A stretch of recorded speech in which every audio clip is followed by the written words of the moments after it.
Hello! Ako gali. Ang hello. Ano mga pala? Si nanay is katikist na istorya na kanakan. Samtang naga-seminar sa tuburan, idadara na ako dito. Bata pa ako. So ang nagayaya kanakan kay ang mga mensa sisters kag si Father Untoy Punaan. Ang sa kamadri naghambal nga mamadri guro jubay. In my grade school until high school, active ako mag-attend ka rosary. Pag abot kang 6 o'clock sa gabi, gadalagan rin ako para maagto sa among chapel sa may Barangay Quezon. Every Sunday, ga-attend gid ako kang mass. Makasimba ako, feeling ko daw nami ang akong pamatsyag. I always read Bible, especially the story of David and Goliath. Amo ang paborito ko gid nga story. Then ako ang paborito nga ipalid ka nga among teacher sa opening prayer. Before ako nag-graduate, nagdanggo naman ako kang isa kang pari na nagtatawag kanakon. Pero di ko na makita ako anong gitsura na. Pero nakasutana-tana, nagtawag kanakon nga, Liz, dali rin. Tapos nagsabat ako nga, ala, Father, kanang di pa ko pana, wala pa magbulos kanakon. Amo to ngambal na, don't worry, kay marigto sa amon na balay, sa tang gidnda may dalaga rigto nga magbulos kanakon sa ubra. Te amo to, tuod gidman nga, ang gabulos gidman kanakon, yung dito halin sa ilang balay, darawa, pagani ang bulos kanakon sa Actually, I was 7 years old. Kay year 2000, naganak ang among parish ka, Christian Formation for the Families. Tapos, one of my family na participate. Kang last day, first time ko na-experience ang mas na pari. Pagkakita ko kay Father nga nagamas, the feeling ko kay Father is si Jesus. Tapos, hambal ko kang nag-homily si Father. Nagabasa ka gospel kag nag-homily, hambal ko. Gusto ko magpari. And then, grabing sobrang joy. Pagpauli namon, hambal ko kay Mama. Ma, gusto ko gali magpari. Tapos hambal ni Mama. Hindi, tapos nagkaradlaw akong mga imaw. Hambal nanda, ay, hindi ko pwede magpari. Kay panglalaki lang talaga ang pagpari. And then, nakita ni Mama na doon, disappointed ko, hambal ni Mama. Kung gusto mo, may mga babae na nag-serve sa Ginoo. Ang tawag Santa Madre. Then, hambal ko, paano ko makita, hambal na, sagapas sa libro ni Manang mo. So, pag abot sa balay, nagdalagan din ko rapit na, nagdalagan ko, and then, isagap ko ang libro ni Manang, tapos, nakita ako na Madre to. Tapos, pagkikita ako sa Madre do, si Mama Mary, kaya ko, wow, ang Madre do, si Mama Mary do, gusto ko gali mag-Madre na lang. Rapid na ang graduation ko sa high school. So nagmangkot si nanay kanakan ga, ano gusto mo, mamadre ka? Hindi ko man na-expect nga amo to ang ipamangkot ni nanay kanakan nga gusto ko magmadre. So nag-remain silent lang ako, kag wara gid ako tigin hambal nga bisan sarang nga tinaga. Ang akin daghan, grabe ang kuba-kuba, kag nagturo lang ang luha ko, kag whole night wara ako katurog. After many months, wara rin to nag-open si nanay, kag wara rin to sa isip ko. So pag abot naman sa gate, nagbuol ka panyo na, pang trapuhan na to ang mga koloriti ko sa akong pangyahan. Mga makeup, lipstick, kay basi ko hindi ako pagbatuno ni sister. Amo to ang instrumento sa akin, pagtawag sa Ginoo kanakon, kag pagsabat ko, amo to ang amon paris priest si Father Alfredo Malalis. And then ang ninang ko, si Ninang Liatan. Ang akong family, kasi religious nanda. Pero may kami nag-pray ka Holy Rosary. Kag naging katikistan ako sa amon, ang parish priest, Father Iboy, tanda gid ang mga naging instrumento para sa akong pagsunod sa Ginoo. Duro nga mga challenges ang ako na-encounter. Una-una sa tanan, ang akong kaugalingon. Pero may bilang ako kapamangkutan, why me?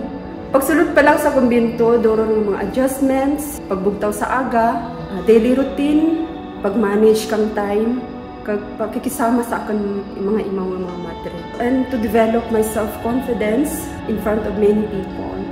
Mga human desires ko, my family issues, my doubts and fears. Kaya ko baladya?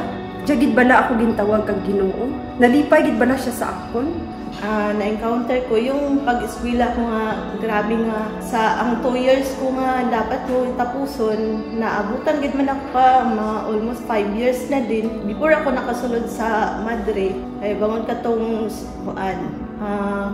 kulang sa financial sa pag-eskwela.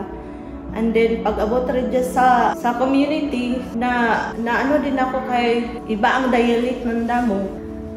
Fears, doubts, mga attachment ko sa family. Si ate nag-work sa St. Joseph Orphanage, recommended by Father Boyet. So si Nanay Permi nagabisita rin sa orphanage. Kag siguro familiar na siya sa St. Joseph Orphanage kag sa mga madre. Ang nagpasulod lang na ako si Father Fred, wala man gid siya naghambal about sa SSGW kanugid. Ang ginatugro naman lang ang akong cellphone number sa mga sisters, and then kami na nag-communicate. Kag nag-decide na ako na daw, di kapoy na escape, and then nag-decide na ako, sige Lord, mo sulod na lang ko. So parambal ang pamangkot ko is, paano ko magsulod? Wala ko kilala mga madre, wala ko madre sa amon. Hambal ko, since sa May 17, piyesta sa among parish, hambal ko kung sino ang darhon ni Bishop Joba ng mga Madre Lydia, bahala na kung sino. Muto akong tawasan. Kung darawasan na congregation, wala ko tawasan. So kung sara lang ang congregation, amot akong tawasan. Then kapag 17, nag-agto sila Sir Joby and Sir Lisa. Kag nangita pa ko kay ibang Madre, basig may dyan pa. Kadi ko matawas kung may dyan pa iba, wala naging mansanda naman sa hambal ko. Ati amo na dyan, Lord, sanda na ako musunod. Every time na daw napangluya ako, gusto ko magwa. Batian ko lang ang limag kang mga bata. Naga-lift up ako. Happy ako kung ikaimaw ko sandang mag-attend the mass every day. Working together as community, praying together, encounter different people. Nalipay gid ako nga ang assignment ko, gardening. Kay bangod kay usa ako nga ginpili sa Ginoo nga mag-protekta sa environment. Naka-produce ako kang fruits. Dili na bangod kay ako nagtanom. Bangod din na kay ang Ginoo mismo ang nagpatupot sa nakatanom. Ang akon nga kalipay as a Sisters of St. Joseph the Worker is maipambit ang akong paghigugmas sa mga taong nagkinahanglan, especially sa among mga bata. After my first profession, our superior decided na i-assign ako sa Masbate. Ginungan ko ang schooling kag responsibility ko sa Bishop's Palace. Kaimaw ko sa akong journey. Kag nagapasalamat ako kay Bishop Joban. Ngay wala na ako dito gipabayaan sa Masbate.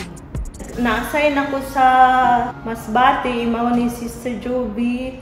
Din ako doon, mga almost 4 years. Kaya nagbalik naman ako rin siya. Nag-eskwela kami rito. And then, nag-serve sa Bishop's House.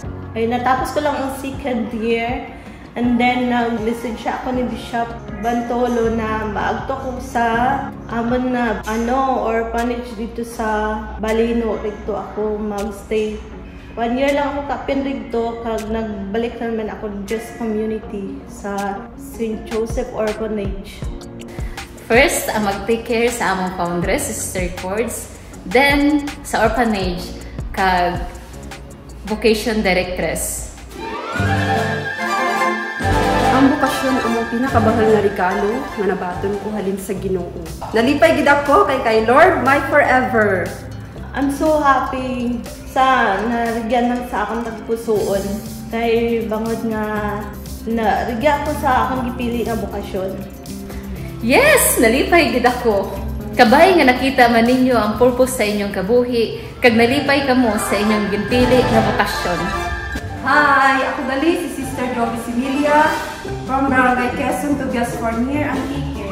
Bata ng dahil Maria Susima Similia and Roberto Similia. Hi! Ako gali si Sister Lisa Villiasis from Tipolo, Florida, Misamis Occidental. Bata ni Simeon Villasis and Carmelita Villasis. Hello, ako galing si Sister Deliosa Sibay from San Pascual, Urias, Masbate. Bata ni Laurencio and Honorata Sibay. Durugin nga salamat sa inyo pagpamuyo, pag-alambra, pagpagsuporta sa amon. Kay Lord, my forever